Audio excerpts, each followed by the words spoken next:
అలాగే సార్ మనం చూసుకుంటే తాజాగా సుప్రీంకోర్టులో ఎమ్మెల్సీ కవితకైతే ఊరట లభించింది. ఆమెకు బెయిల్ అయితే దాదాపు 5 నెలల తర్వాత మంజూరు చేయడం జరిగింది. అయితే ఈ నేపథ్యంలో మనం చూసుకుంటే గతంలో నుంచి కూడా మనకేదైతే తెలంగాణలో ట్రయాంగిల్ పార్టీస్ ఫైట్ అయితే జరుగుతోంది. అంటే బీఆర్ఎస్ వచ్చి బీజేపీ కాంగ్రెస్ ఒకటని చెప్పడం, బీజేపీ వచ్చి కాంగ్రెస్ బీఆర్ఎస్ ఒకటని చెప్పడం. అయితే ఈ కవిత బెయిల్ విషయంలో తాజాగా మనకి కరీంనగర్ ఎంపీ సెంట్రల్ మినిస్టర్ అయినటువంటి బండి సంజయ్ ఏంటంటే ఇది పూర్తిగా బీఆర్ఎస్ కాంగ్రెస్ ల విజయం అని చెప్పి ఆయన నిన్న వ్యాఖ్యానించడం జరిగింది.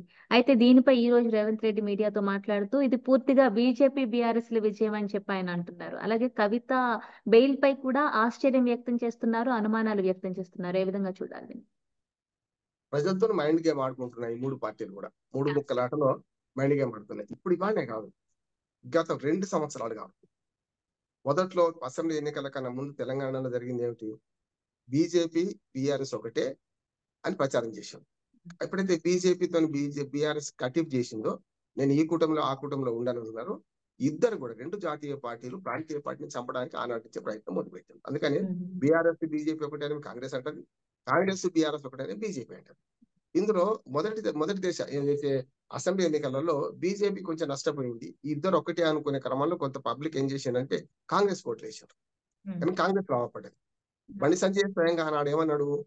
చూసిండ్రా, బీఆర్ఎస్ బీజేపీ ఒకటే దుర్మార్గ ప్రచారం చేసిండ్రు, మేమేం కష్టపడ్డాం, బీఆర్ఎస్ దించడానికి మేము ప్రయత్నం చేసి ఆ లబ్ధి కాంగ్రెస్ పొందిందని కదా.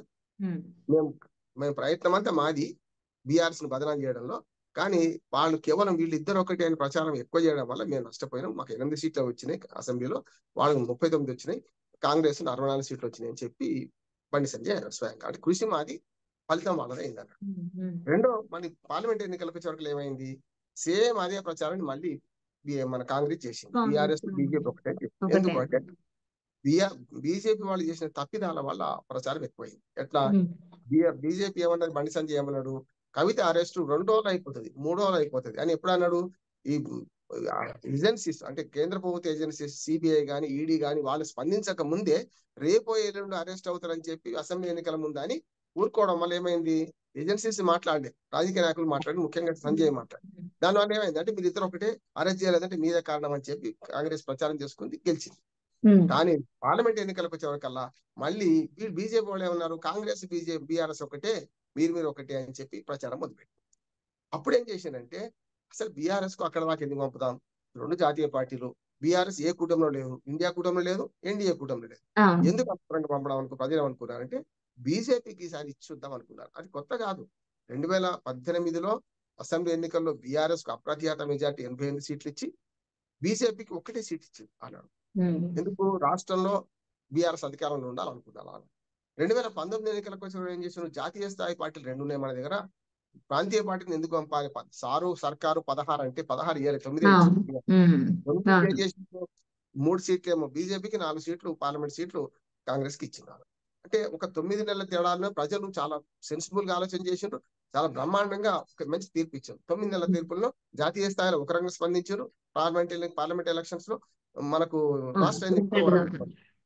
ఇప్పుడు మొన్నటిది ఏమైందంటే, మొన్నటి పార్లమెంట్ ఎలక్షన్ లో బీజేపీ బీఆర్ఎస్ ఒకటి అయినా కాకుండా బీజేపీకి వేద్దాం ఓట్లు అనుకున్నారు. అందుకని కాంగ్రెస్ వాళ్ళు అక్కసైంది అంటే ఎంతసేపు మాకు 10, 12, 16, 14 అన్నాం కదా, రాలేకపోయింది, బీజేపీ లాభపడ్డది కదా, వీళ్ళు అక్కస్. మొన్న అసెంబ్లీ ఎన్నికల్లో బీజేపీ నష్టపోయింది, ఈ ఎన్నికల్లో బీజేపీ కాంగ్రెస్ 2 సమానంగా లాభపడ్డాయి, 8 సీట్లు. సరిగ్గా ప్రజలు ఒక త్రాసులో పెట్టట్టు ఇచ్చారు. ఒక్క సీటు మధ్యన ముళ్ళు ఉంటది కదా త్రాసులో, ఈ రకమైన మన తూనిక యంత్రాలు చాలా కొత్తగా వచ్చినాయి. గతంలో త్రాసు అంటారు, ఆ త్రాసు గుర్తు ఏదైతుందో గాలిపటం గుర్తు, దానికి మనకు ఎంఐఎం ఒక సీట్ ఇచ్చారు. ఇక్కడ ఏంటంటే ఈ 3 ముక్కల ఆట 2 ఏళ్ల క్రితం మొదలైంది. ఇప్పుడు మళ్ళీ ఏమైతుందంటే మేడిగడ్డ కుంగిబాటు. ఇప్పుడు కాంగ్రెస్ వాళ్ళు ఏంటంటే తమ హామీలు తెప్పించుకోవడానికి, ప్రజల మనసును డైవర్ట్ చేయడానికి మేడిగడ్డ కుంగిబాటు, గొర్రెల కుంభకోణము, టెలిఫోన్ ట్యాపింగ్, ఇప్పుడు కొత్తది విలీనాల మైండ్ గేమ్. ఏ పార్టీ ఎంతో పదవులు కూడా వాళ్ళే పనిచేస్తున్నారు. బీఆర్ఎస్ ఏం మాట్లాడతలేదు. కాంగ్రెస్ అంటే కేసీఆర్ కే పదవి, కేటీఆర్ కే పదవి, హరీష్ రావు కే పదవి, కవితకి ఏ పదవి వాళ్ళు మాట్లాడతారు. ఇటు పక్క బీజేపీ సేమ్ పదవులే పనిచేస్తున్నారు. ఏఐసిసి మన పిసిసి ప్రెసిడెంట్ అవుతారు పొమ్మంటుంది, టీపీసీసీ ప్రెసిడెంట్ కేసీఆర్ అవుతారు అంటున్నారు. ఎంత భాగమైందంటే ఒక తెలంగాణ అస్తిత్వ పోరాటం కోసం ఏర్పడ్డ ఒక పార్టీ నిజంగానే కేసీఆర్ తన బిడ్డ కోసమో లేకపోతే ఇతరత్ర అవసరాల కోసం అవినీతి కప్పించుకోవడానికి బీజేపీ చేరినా ఇవాళ టీఆర్ఎస్ మళ్ళీ పుడుతుంది అంటున్నాడు. ఉమ్, తెలంగాణలో టీఆర్ఎస్ కాకపోతే ఇంకో ఏఆర్ఎస్ ఏదో ఒకటి పుడుతుంది. ఎందుకు? ఉమ్, తెలంగాణ ప్రజల ఆకాంక్షలను అటు మన కాపాడే పార్టీగా పుట్టిన పార్టీ ఇవాళ అవును. వాళ్ళ అవసరాల కోసం కలిస్తే అందరూ అట్లే ఉంటారా? అందరూ ఉండరు కదా. అందులో ఉద్యమకారులు ఉన్నారు, అందులో సిపిఐ వాళ్ళు, సిపిఎం ఉన్నది, కమ్యూనిస్ట్ ఉమ్, ఉన్నారు, బీజేపీ వాళ్ళు, ఎర్ర జెండా పచ్చ అన్ని ఉన్నాయి బీఆర్ఎస్ లో ఉన్నది. ఇప్పుడు అందరూ ఉమ్, ఒకే ఉమ్, హేతువాదులు ఉన్నారు, మనకు కమ్యూనిస్టులు ఉన్నారు. అవును. కనుక వాడే ఎత్తుకోరు కదా బీజేపీతో కలిస్తే. కనుక బీజేపీతో కలవడం అనేది కేవలం మైండ్ గేమ్, ప్రజల మైండ్ గేమ్ మళ్లించడానికి. మైండ్ గేమ్ ఏమడుతుందంటే హామీలు అమలు తప్పించుకోవడానికి కాంగ్రెస్ పార్టీ. ఉమ్, తెలంగాణకు ఒక్క రూపాయి ఇవ్వకుండా గుండు సున్నా గాడిద గుండు తీసుకొచ్చిన గాడిద గుండు కూడా ఇవ్వని బీజేపీ పార్టీ. ఈ రెండు పార్టీలు ఏం చేస్తాయంటే ప్రాంతీయ పార్టీని చచ్చిన పామును మళ్ళీ చంపే ప్రయత్నం చేస్తున్నారు. అంటే డైవర్షన్. వాళ్ళ శత్రువు ఎవరంటే బీజేపీకి కాంగ్రెస్ బీజేపీ ఉండాలి, కానీ మధ్యన ఇంకొక పార్టీ ఉండొద్దు అని ఈ రెండు జాతీయ పార్టీలు అనుకుంటున్నాయి. అందుకని చూడండి, బీజేపీతోనో కాంగ్రెస్ తోనో చేరని 4 పార్టీలు ఆగమైన దేశంలో 4 పార్టీలు చెప్తాను. ఒకటేమో ఒరిస్సా నవీన్ పట్నాయక్, 2 కూటమిలో లేడు. పాపం ఆయన మిత్రపక్షంగా ఉంచి మొత్తం బీజేపీ మొత్తం తొక్కేసింది. అక్కడ ప్రభుత్వం పోయింది. 5 సార్లు ముఖ్యమంత్రిగా ఉన్న నవీన్ పట్నాయక్ వాళ్ళు ఏం కాకుండా పోయింది కదా. ఒక్క పార్లమెంట్ సీటు కూడా రాలేదు కదా. అట్లానే జగన్మోహన్ రెడ్డి గారు కూడా ఈ కూటమిలో ఆ కూటమిలో ఉన్న అనుకుంటే ఏమైంది, 11 సీట్లకు పరిమితంగా వస్తుంది. కేసీఆర్ ఇక్కడ అట్లాగే అన్నాడీఎంకే పార్టీ ఎక్కడ మనకు తమిళనాడు పార్టీ గెలిచిన తర్వాత పార్టీ ఇవాళ బీజేపీ వచ్చిన తర్వాత బీజేపీ వర్సెస్ డిఎంకే వస్తున్నారు. అట్లానే మహారాష్ట్రలో 2 పార్టీలు చీల్చేశారు బీజేపీ వాళ్ళు. ఒకటేమో ఎన్సీపీని శరద్ పవార్ వర్గం, అజిత్ పవార్ వర్గం, అట్లానే శివసేనను ఉద్ధవ్ ఠాక్రే వర్గం, షిండే వర్గం. అట్లానే మాయావతి కూడా ఆగమైంది కదా ఉత్తరప్రదేశ్ లో. ఈ 2 పార్టీల మధ్య వాళ్ళు ఏమనుకుంటున్నారంటే బీజేపీ ఏమనుకుంటుంది, ఎంతసేపు మన కాంగ్రెస్ పార్టీ ఎక్కడ వీక్ అయితే మేము వాళ్ళు గెలుస్తున్నాం. దేశవ్యాప్తంగా జరుగుతుంది అదే. జాతీయ పార్టీలు 2 ఉన్న చోట కాంగ్రెస్ పార్టీ వీక్ అయిన చోట వాళ్ళు బీజేపీ గెలుస్తున్నది. కాంగ్రెస్ పార్టీ కేవలం 3-4 రాష్ట్రాల అధికారంలో ఉంది. కర్ణాటక, తెలంగాణ, మనకు హిమాచల్ ప్రదేశ్, పంజాబ్ 4 రాష్ట్రాలు. పంజాబ్ ఆమ్ ఆద్మీ పార్టీ. అంటే ఆ రకంగా చూసుకుంటే 3-4 రాష్ట్రాల్లో మాత్రమే అధికారంలో ఉన్నది. ఇప్పుడు కాంగ్రెస్ కావాల్సింది ఏంటి, ప్రాంతీయ పార్టీలు పోవాలి. అందుకని ఏమంటుందంటే బీజేపీ కానీ కాంగ్రెస్ కానీ 9 రాష్ట్రాలు ఉన్న ప్రాంతీయ పార్టీలు అణచివేయడానికి ఇట్లాంటివన్నీ చేస్తున్నారు. ఈ బయట గేమ్ ఆడుతున్నారు. ఎట్లా, ఉదాహరణకు పశ్చిమ బెంగాల్లో జాతీయ పార్టీలు పెద్దగా లేవు, బీజేపీ జాతీయ పార్టీ ఉన్నది అక్కడ. కానీ ఏం చేయాలి, తృణమూల్ కాంగ్రెస్ ను సమరించాలి అక్కడ. అట్లానే తమిళనాడు దాకా ఇవన్నీ నేను చెప్పిన ప్రాంతీయ పార్టీలు 9 రాష్ట్రాల ప్రాంతీయ పార్టీలు అన్నింటినీ ఈ 2 జాతీయ పార్టీలు అణిచివేయడానికి ప్రయత్నం చేస్తున్నాయి.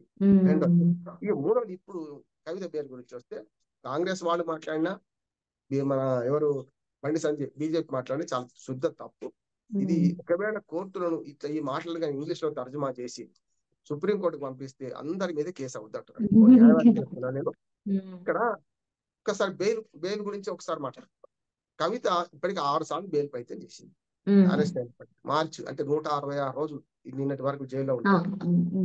తీసుకుపోయినప్పటి నుంచి ఈడీ తర్వాత సిబిఐ కేసు మళ్ళీ కూడా నమోదు చేసింది. ఫస్ట్ సిబిఐ పట్టుకపోయింది, తర్వాత ఈడీ నమోదు చేసి 2 సార్లు అరెస్ట్ అయినట్లు లెక్క. సాంకేతికత చూస్తే వాళ్ళు ఏం చేశారు, రౌసేవ్ అవెన్యూ కోర్టులో ఢిల్లీలో పిటిషన్ వేసుకున్నారు. 3 సార్లు డిస్మిస్ అయింది. అయిన తర్వాత హైకోర్టుకి వెళ్తే ఏమన్నారు, మళ్ళీ అక్కడనే ప్రయత్నం చేయమన్నారు. మళ్ళీ అక్కడికి వస్తే విఫలమైన తర్వాత హైకోర్టు ఏమన్నదంటే తప్పుడు నిర్ణయమే తీసుకున్నది హైకోర్టు. అందుకని సుప్రీంకోర్టు అభిశంసించింది హైకోర్టు. ఏమన్నదంటే చదువుకున్న మహిళ బెయిల్ ఉండొద్దా అని అన్నదిగా కదా. అంటే ఆ మాట మనీ లాండరింగ్ కేసులో, మనీ లాండరింగ్ యాక్ట్ లో ఒక సెక్షన్ 45 క్లాస్ 1 ఉన్నది. ఏమనంటే మామూలుగా రాజ్యాంగం ప్రకారం ఐపీసీలో కూడా ఏముంటది అంటే మహిళలను అరెస్ట్ చేయాలంటే మహిళా పోలీసులే ఉండాలి నెంబర్ 1 మెంబర్. రెండోది జైల్లో కూడా రక్షణ అట్లాగే ఉండాలి. రెండోది ఏంటంటే అరెస్ట్ చేసే ముందు సూర్యాస్తమయం అయిన తర్వాత అరెస్ట్ చేయొద్దు, సూర్యోదయం కన్నా ముందు అరెస్ట్ చేయొద్దు. ఇవన్నీ రూల్స్. దాంతో పాటు మహిళలకు కొన్ని హక్కులు ఏంటంటే సంసారం, పిల్లలు, కుటుంబ బాధ్యత ఉంటుంది కనుక లీనియంట్ వ్యూ తీసుకోమని చెప్పి సెక్షన్ 45 క్లాస్ 1 మనీ లాండరింగ్ కేసులో ఉన్నది. దాన్ని ఉటంకిస్తూ హైకోర్టులో బిల్ పిటిషన్ వేశారు. సుప్రీంకోర్టుకు పోతే ఏమన్నా, సుప్రీంకోర్టు కిందికి పోండి, హైకోర్టుకు పోండి, కింది కోర్టు తప్పు హైకోర్టుకు పోండి అన్నది. ఆ ప్రాసెస్ లో 6 సార్లు బెయిల్ పిటిషన్ రిజెక్ట్ అయిన తర్వాత సుప్రీంకోర్టుకు వచ్చింది. సుప్రీంకోర్టు నేను స్పష్టమంతా ఇప్పించింది. దీని మీద వీళ్ళు కనుక ఆ కోర్టును కూడా ఈ దాంట్లో నిందిస్తే కేసులు అవుతాయి అనుకున్నాం. ఎట్లా, కోర్టులో వాదన నిన్న లైవ్ ప్రసారం చేసింది చూసినాం కదా మనం. దాన్ని ఏమున్నది, స్పష్టంగా ఈడీ, సిబిఐ ఈ బెయిల్ ఇవ్వద్దని వ్యతిరేకించినాయి కదా. అటు పక్కనేమో కవిత దిక్కు వాదించిన లాయర్లేమో ఇవ్వాలి, ఇవి కారణాలు అన్నారు.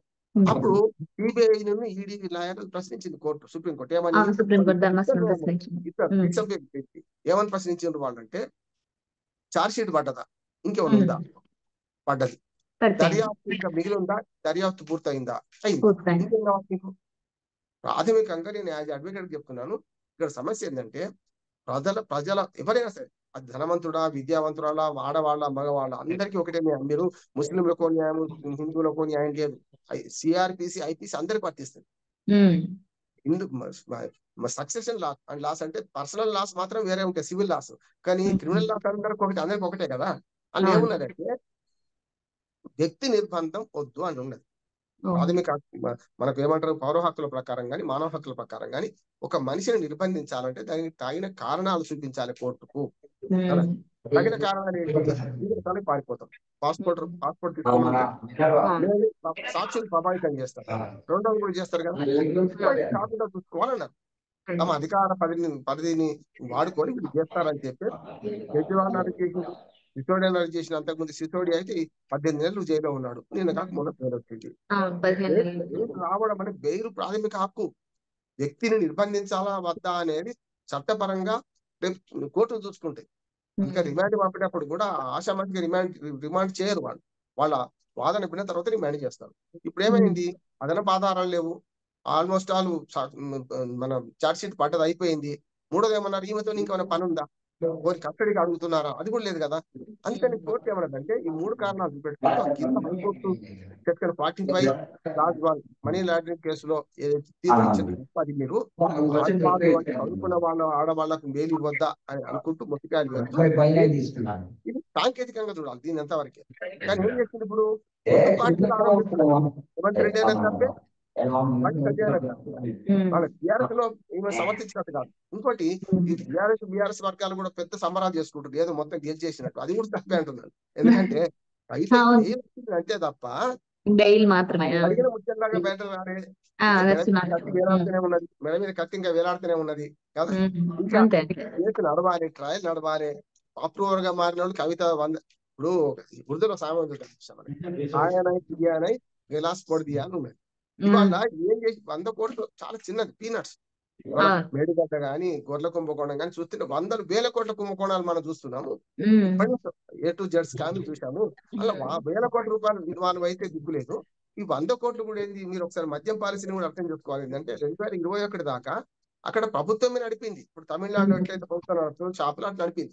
2021 తర్వాత పద్ధతి మార్చారు, అంటే ప్రైవేట్ వాళ్ళకి అప్పచెప్పడం అనుకున్నారు. అలా 100 కోట్ల రూపాయలు ఎవరికో ఇచ్చిందని చెప్పి కవిత డైరెక్ట్ ఇన్వాల్వ్ కానీ కవిత డైరెక్ట్ ఎవరికి రూపాయలు ఇవ్వలేదు. ఇక్కడ తీసుకున్నది కవిత తీసుకున్నది కనుక ఈడీ కేసు నిలవకపోవడానికి కారణం ఏంటంటే అది కూడా అడిగింది, ఏమన్నా డబ్బు రికవరీ చేసిందా అని అడిగింది కోర్టు, సుప్రీంకోర్టు. ఈడీ ఎప్పుడు ఇన్వాల్వ్ కావాలి, డబ్బు హవాలా మనీ కోట్ల రూపాయలు కానీ 100 రూపాయలు కానీ ఇటు నుంచి అటు మారాలి.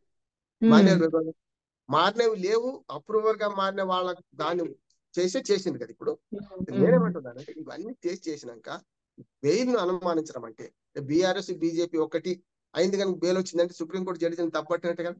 అంతేగా. లేదు, అభిషేక్ సింగ్ అంటోనికి రాజ్యసభ సభ్యత్వం వచ్చింది, ఆయనే కదా వాదించింది కవిత కేసు, కనుక కాంగ్రెస్ బీఆర్ఎస్ ఒకటి అని బీజేపీ వాళ్ళు అంటారు, ఇది తప్పే కదా. పూర్తిగా మీ రాజకీయాలను కోర్టులు రుద్దకండి. ఇప్పటికే ఆంధ్రప్రదేశ్ లో కానీ చాలా రాష్ట్రాల్లో ఇక న్యాయమూర్తుల వద్ద కూడా వాళ్ళ కులాలు, వాళ్ళ మతాలు, వాళ్ళ ప్రాంతము, వాళ్ళ జెండరు ఇట్లా అవమానిస్తున్నారు, అది కరెక్ట్ కాదు. ఒకవేళ ఇట్లాంటి ఆరోపణలు మళ్ళీ చేస్తే తప్పు అవుతుంది. ఇంకొక మాట చెప్పి నేను ముగిస్తాను.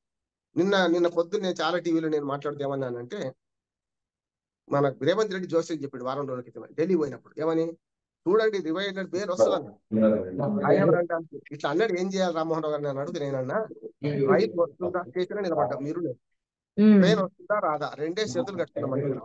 అప్పుడు ఏమైంది, వస్తుందో రాదు రెండు ట్రైన్ ఒకటి నిజం అంటే ట్రైన్ వస్తే నాది నిజం, ట్రైన్ రాకపోతే మీది నిజం, అంతే తప్ప మూడోది కూడా అక్కడికి.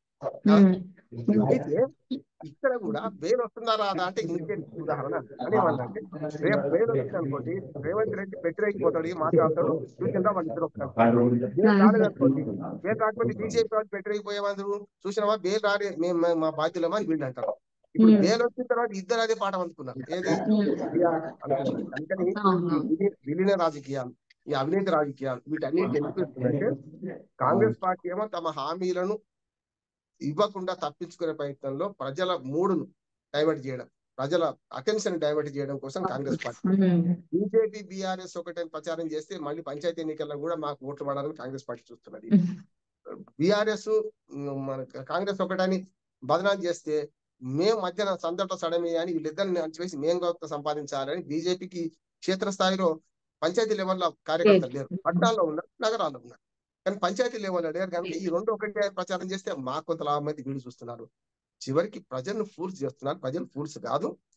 ఇప్పుడైతే కరుగాల్చి వాద పెడతారు. రేపు పొద్దున ఎన్నికల్లో గత ఎన్నికల్లో ఎట్లాంటి విలక్షణమైన తీర్పులు ఇచ్చారో రేపు పంచాయతీ ఎన్నికల్లో లేకుంటే స్థానిక ప్రభుత్వాల ఎన్నికల్లో ఎంపీటీసీ జెడ్పీసీలు ఉన్నాయి. తర్వాత మున్సిపల్ ఎలక్షన్స్ కూడా 2025 జనవరికి అయిపోతాయి. మున్సిపాలిటీ ఇవన్నీ ఇస్తారు. అందుకని ఈ మైండ్ గేమ్ రాజకీయాలను మానుకొని ప్రజల అసలైన సమస్యల మీద దృష్టి పెట్టాలి. కేవలం కవిత బేలు గురించో కవిత బేలు వచ్చింది ఎందుకు రాంది ఎందుకు అని చర్చ పెద్ద పెడుతున్నారు. వాళ్ళ మనం కూడా పెడుతున్నాం, మన తప్పు కాదు. వాళ్ళు అట్లా అంటున్నారు కానీ మనం పెడుతున్నాం. కనుక ఇది సమస్య కాదంటున్నాను. ఇంకొక మాట కూడా చెప్తాను. ఇవాళ న్యాయం అందడంలో ఆలస్యం అయితే ఎక్కడైతే నేను చెప్పిన హైడ్రా విషయం చెప్పి ఇక్కడ కూడా తప్పు జరుగుతుంది. ఎందుకంటే ఇవాళ కేవలం కవిత గురించో లేకుంటే వీళ్ళ గురించో మాట్లాడుకుంటున్నాం. చాలా మంది పేదలు దిక్కులేని వాళ్ళు జేబు దొంగతనం కేసులో 3 నెలలు 6 నెలల శిక్ష, 2 నెలల నుంచి 6 నెలల శిక్ష జేబు దొంగతనానికి. 6 16 ఏళ్ళు జైల్లో ఉంటున్నారు. వాళ్ళ సంగతి ఎవరు పట్టించుకుంటున్నారు? వాళ్ళకి లాయర్లు పెట్టుకునే స్తోమత ఉన్నదా? అందుకనే మీరు పుట్టకముందు ఎప్పుడు 70s లో ఒక 75 తర్వాత భాగల్పూర్ అని మనకు బీహార్ లో ఒక జైలు ఉన్నది. అక్కడ 2 నెలలు 3 నెలలు పడ్డ శిక్ష పడ్డ వాళ్ళు 16 ఏళ్ళు 15 ఏళ్ళు జైల్లో మగ్గుతుంటే బెయిల్ ఉంటుంది. బెయిల్ వచ్చింది వాళ్ళకు, కానీ ఎవరు షూట్ ఇవ్వరు, తీసుకోపోరు. వాళ్ళకి ఎవరు దిక్కులేదు. అటువంటి వాళ్ళలో 16 మందిని కళ్ళు పొడి చేశారు జైలధికారం. గుడ్డివాళ్ళం చేశారు 75 లో. నేను చెప్తున్నాను అంటే ఒక పేదవాళ్ళు నేరం చేసి జైలు పోతే వాళ్ళు విడిపించే వాళ్ళు ఎవరు ఉండరు కదా. అటువంటి వాళ్ళ గురించి అటువంటి వాళ్ళు కెపాసిటీకి మించి ప్రతి జైల్లో చూడండి, మీరు చెర్లపల్లి జైలు నుంచి మొదలు పెడదాం. ప్రతి జైల్లో 2 కంటే ఎక్కువ మంది ఖైదీలు ఉన్నారు. ఎందుకున్నారు? అండర్ ట్రయల్స్ అంటారు వీళ్ళు. అంటే ఇప్పుడు కవిత గారు మొన్నదాకా జైలు ఎట్లా ఉన్నాడు, అండర్ ట్రయల్ ఆమె నేరం రుజువై జైలు పోలేదు కదా. సిసోడియాకి మొన్న బెయిల్ వచ్చింది, ఇంకా కేజ్రీవాల్ కి ఇంకా రాలేదు. మరి కేజ్రీవాల్ రాలేదు అనుకుంటే మరి కేజ్రీవాల్ బీజేపీ కుమ్ముకైనట్టేనా? తప్పు కదా. ఏం చెప్తున్నా అట్రిబ్యూట్ చేసుకుంటున్నాను. నేనేమంటున్నానంటే ఇవాళ పేదల పక్షం మాట్లాడాలంటే కొన్ని లక్షలాది మంది మన భారతదేశం జైల్లో మగ్గిపోతున్నారు. వాళ్ళ గురించి ఆలోచన చేయండి. కోర్టులు కూడా ఏమాల్సింది అంటే పెద్ద పెద్ద వకీల్ని పెట్టుకొని వాదిస్తే బెయిల్ ఇవ్వడం కాదు వాళ్ళు చేయాల్సిన పని. శిక్ష ఎంత, నేరము శిక్ష అంటారు కదా. ఆ నేరానికి శిక్షకు అంతకు మించి శిక్ష అనుభవించినట్టు రిలీజ్ చేయండి. ఏమైతుంది? ఇంకా పశ్చాత్తాపానికి మించిన శిక్ష లేదు కదా. 2 తప్పుతాయి. మనం గవర్నమెంట్ కూర్చొని వాళ్ళ భోజనం పెట్టి తప్పుతుంది కదా. చెల్లపల్లి జైల్లో డబల్ కంటే ఒక మంది ఖైదీలు ఉన్నారు. వీళ్ళందరినీ శిక్ష అయిపోయిందా? శిక్ష కాదు, నిజంగా శిక్ష పడదనుకుందాం కోసేపటికి అయిపోయినట్టే కదా. అప్పుడు విడిచిపెట్టాలి. అట్లా చేయకుండా కేవలం వాళ్ళ అక్కడనే ఉంచి వాళ్ళ బాధలు పెట్టుకుంటూ వీళ్ళ పేర్ల గురించి ఆలోచన చేస్తారు. ఇంకొక మాట చెప్పిన ఇంకొకటి ఉన్నది ఏంటంటే ఈ ఒకరిని అట్రిబ్యూట్ చేసే క్రమంలో వీళ్ళు ఏం చేస్తున్నారంటే అసలు సంగతి మర్చిపోతున్నారు. బీజేపీ కానీ కాంగ్రెస్ కానీ ఏం చేస్తున్నారంటే కోర్టులనేమో ఈ రకంగా అమానవీయంగా అవమానిస్తున్నారు. రెండోది వీళ్ళ రాజకీయాల కోసము ఒకటే కేసులో ద్వంద్వ ప్రమాణాలు పాటిస్తున్నారు. అక్కడ కేజ్రీవాల్ అమాయకుడు అనేమో కాంగ్రెస్ అంటారు, పామేమో చుట్టమైంది. అంటే కేజ్రీవాల్ ఇండియా కూటమిలో ఉన్నాడు కదా, కవిత అందులో భాగం అంతే కదా. అసలు నేరస్తులు ఎవరు? ప్రభుత్వం ఎక్కడ జరిగింది కుంభకోణం, లిక్కర్ కుంభకోణం ఢిల్లీలో. ప్రభుత్వ అధినేత కేజ్రీవాల్, ఉప ముఖ్యమంత్రి సిసోడియా వాళ్ళు పోయిన లోపలికి ఒక ఆయన బయటకు వచ్చాడు. ఆ కేసులో నిర్దోషి, నేరం చేయలేదనేమో కాంగ్రెస్ పార్టీ అంటారు. కేజ్రీవాల్ ను సిసోడియా. ఇక్కడ కవిత మాత్రం నేరం చేసిందంట. ఎట్లయితే అదే కేసులో ఆ కేసు కరెక్ట్ అంటే ద్వంద్వ ప్రమాణం. అట్లాంటి బీజేపీ కూడా బీజేపీకి కావాల్సింది ఏంటంటే ఢిల్లీ ఎన్నికల వరకు కేజ్రీవాల్ జైల్లో ఉండాలి కదా. కవిత విడుదలైన పెద్దగా వాళ్ళకి ఫరక్ పడేది ఏం లేదు. విడుదలకు కూడా పెద్దగా ఏం లేదు. ఇప్పుడు బీజేపీ కూడా ద్వంద్వ ప్రమాణాలే పాటిస్తారు. వీళ్ళు ఇద్దరు దొంగలే అంటున్నారు. సిసోడియా గాని, కేజ్రీవాల్ గాని, కవిత గాని ఈ లిక్కర్ కేసు కరెక్ట్ అంటున్నారు. అనుకుంటూ ఏం చేస్తున్నారు? మళ్ళీ రేపటి ఎన్నికల్లో దీన్ని వాడుకుందామని చూస్తున్నారు వీళ్ళు. అంటే రెండు జాతీయ పార్టీలు దేశవ్యాప్తంగా ప్రాంతీయ పార్టీల ఉనికిని ప్రశ్నార్థకంగా మార్చాలి, వీళ్ళని మొత్తం సమరించాలి, పనికి రాకుండా చేసి శత్రుశేషం రుణశేషం ఉంచుకోవద్దు, మన ఇద్దరమే ఉందాం, అయితే బీజేపీ కూడా కాంగ్రెస్ ఉందాం దేశవ్యాప్తంగా అనుకుంటున్నారు. దీనివల్ల ఈ కేసులో ఇన్ని జిలేబికా చక్కర్లు ఉన్నాయి, ఇంత ఏమంటారు దాన్ని మన ప్రజలతోని మైండ్ గేమ్ ఆడుకుంటున్నారు. Right sir, thank you sir, thank you so much.